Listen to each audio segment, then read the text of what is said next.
président du groupe parlementaire Union des forces du changement. Merci beaucoup, Excellence Madame la Présidente. Excellence Madame la Présidente de l'Assemblée nationale, Excellence Monsieur le Ministre des Droits de l'Homme, de la Formation à la Citoyenneté, chargé des relations avec les institutions, Excellence Madame la Ministre de la Défense, Excellence Monsieur le Chef d'État-major général des Forces armées togolaises, Monsieur le Chef d'État-major de l'armée de terre, de l'armée de l'air et de la marine, Excellence Monsieur le Chef d'État-major particulier du Président de la République, Monsieur le Directeur général de la Gendarmerie nationale, Messieurs les officiers supérieurs des Forces armées togolaises, Mesdames et Messieurs les commissaires du gouvernement, Mesdames et Messieurs les membres du bureau de l'Assemblée nationale de la Conférence des présidents, honorables députés, Mesdames et Messieurs. Le 30 juin 1976, dans son discours devant le Conseil économique et social à Abidjan, le très vénérable et respectable président Félix Houphouët-Boigny, dont nous avons célébré les 27 ans de disparition hier, nous enseigne que la paix, ce n'est pas un mot, c'est un comportement.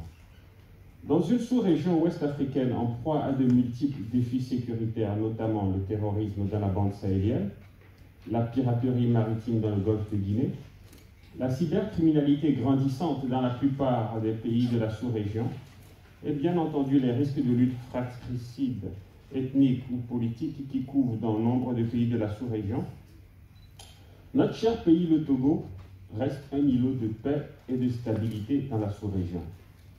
En effet, depuis notre indépendance en 1960, le Togo a su conserver une certaine stabilité et gérer les risques sécuritaires auxquels il fait face de manière relativement satisfaisante. Dans une sous-région ouest-africaine en proie à des risques sécuritaires majeurs, risques accentués par une asymétrie d'informations, de moyens et de limites frontalières entre des ennemis agiles et invisibles et nos forces de sécurité usant de moyens inadaptés aux nouvelles menaces, une sous-région où la menace terroriste dans la bande sahélienne tente de faire une jonction avec les pirates et aux trafiquants en mer, menaçant ainsi la survie de nos États fragiles, une réponse sous-régionale appropriée s'impose avec une mutualisation des moyens humains, matériels et financiers de nos États, et ce, en étroite collaboration avec nos partenaires traditionnels, au premier rang desquels se trouvent la France, l'Union européenne, les USA et nos autres amis. Le présent projet de loi qui nous est soumis s'inscrit, sauf erreur de notre part, dans un processus de RSS, réforme du secteur de la sécurité, concept apparu en Europe de l'Est dans les années 90, qui vise une réforme ou une reconstruction du secteur de la sécurité.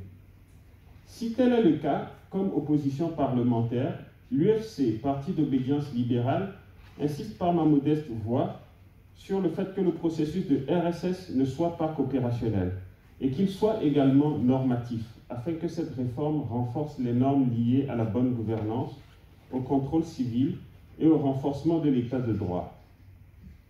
Comme opposition parlementaire, nous estimons que la sécurité, qui est un bien public, revêt un intérêt vital pour notre État et n'a donc pas de prix. Et nous n'avons donc aucune objection sur les moyens financiers de l'ordre de 722 milliards proposés dans cette programmation. Notre vision comme parti politique UFC s'articule en partie autour de 5 D.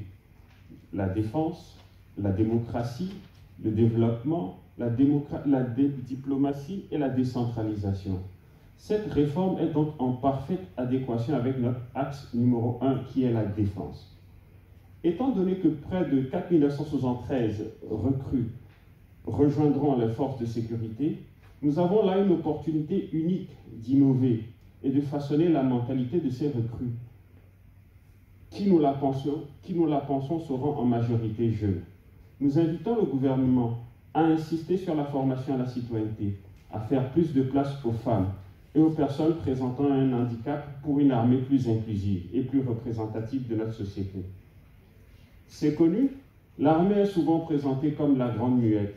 Et c'est aussi évident que la sécurité, c'est l'affaire de tous, civils comme militaires, civils comme force de sécurité. Il faut donc fluidifier la relation entre civils et militaires pour améliorer le niveau de confiance, la relation armée-nation et garder les populations engagées dans les processus de réforme.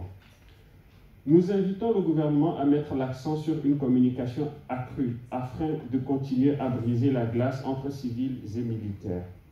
Il faut continuer à communiquer plus sur l'armée, bien entendu sans remettre en cause le volet secret défense.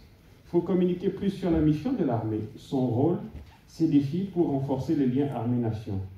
Une communication accrue améliorera sensiblement l'image de l'armée à l'intérieur de nos frontières, tout en gardant en tête que nul n'est prophète chez soi et que les médicaments les plus efficaces sont parfois amers. La modernisation et l'efficacité de notre armée restent vitales. Une bonne presse reste du domaine d'un intérêt stratégique, voire périphérique.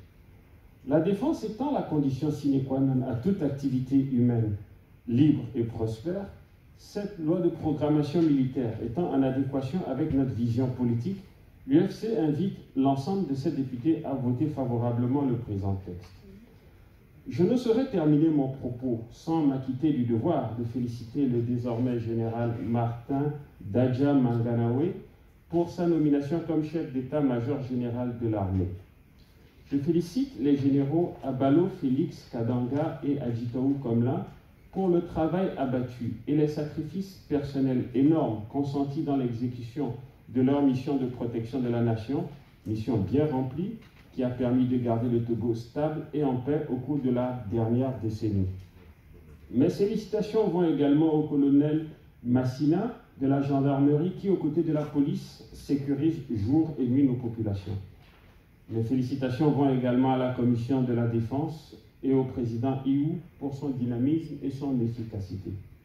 Pour fermer le banc, comme on dit chez les militaires, je voudrais ici saluer le leadership de son Excellence, Madame la Présidente de l'Assemblée nationale, qui, d'une main de maire, permet à l'Assemblée nationale d'opérer d'importantes réformes et permet à notre Parlement de contribuer à faire du Togo un pays émergent à l'horizon 2030. Je vous remercie.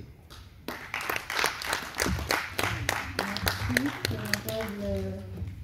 président du groupe parlementaire UFC. Merci pour les félicitations et celles adressées à l'ensemble des personnalités que vous avez mentionnées dans votre allocution.